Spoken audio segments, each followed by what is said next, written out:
introduced GTD to me, he made me hear an audio of you giving a workshop, and there were analogies from the martial arts that really intrigued me, and I also found them in the book. So I took out 2 quotes and just want to share it with you and the audience. One quote is, "Your ability to generate power is directly proportional to your ability to relax." And the other, in karate, there's an image that's used to define the position of perfect readiness. That's mind like water. Mm-hmm. So it's really intriguing and in a way novel, the way you compare the martial arts to productivity. And what are the parallels you see? Because I know you have a black belt in karate. And you brought some of those learnings into the corporate world through GTD. What would you say are the parallels between what you learned while learning karate and the martial arts, and how did you bring that into the GTD methodology? Well, 2 things come to mind. One is focus. Karate has a lot to do with focus. It's really not about muscle strength so much as it is muscle focus, the ability to focus. So I learned a lot, especially breaking boards, about focus. When you got 3 inches of wood here and you got a hand, it's not about calluses, by the way. It's about the pop at the end of the whip. So the power in a martial arts punch comes from speed, not muscle. That's a lot more powerful than that is. That's why petite people can learn to break boards and bricks. But even then, even when you have that pop, what image do you think is the optimal image to have in your mind before you let go of and swing? Broken board. Being through it. And I could watch, because it's so easy to think, God, that's going to hurt if I hit it. And if I focus on hitting it, I need to focus on being through it. So just training myself to focus on done, and then you see how to do it. You won't see how to do it until you see yourself doing it. That's how the brain works. That's how you catch a ball. You don't figure out which muscle group explodes when in order to meet the trajectory of the calculus of the gravitational pull. No, you just see yourself catching it, and then you see how to catch it.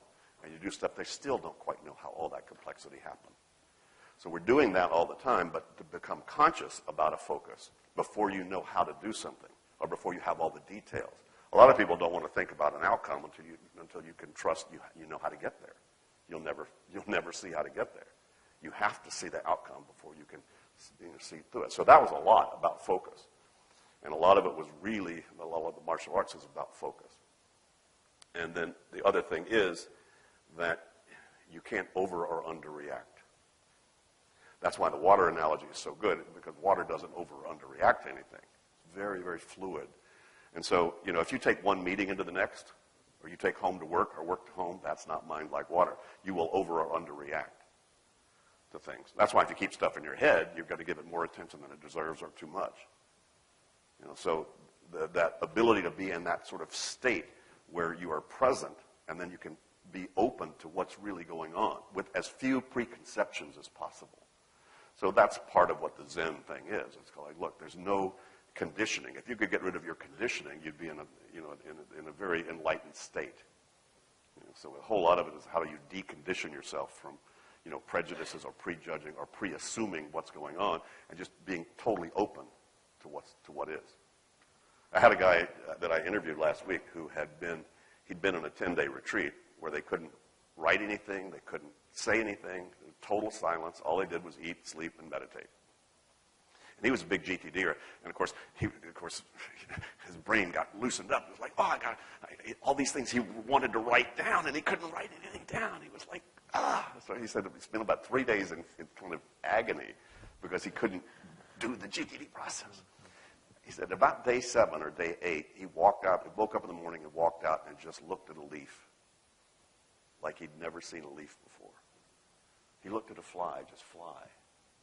And he was just totally fascinated. And he said, that's mind like water. And he said, and he realized right then, he said, because he had never really, really, really done GTD, he said, now I know what I'm missing by not really, really, really doing it. because he got a taste of what really being present was really like.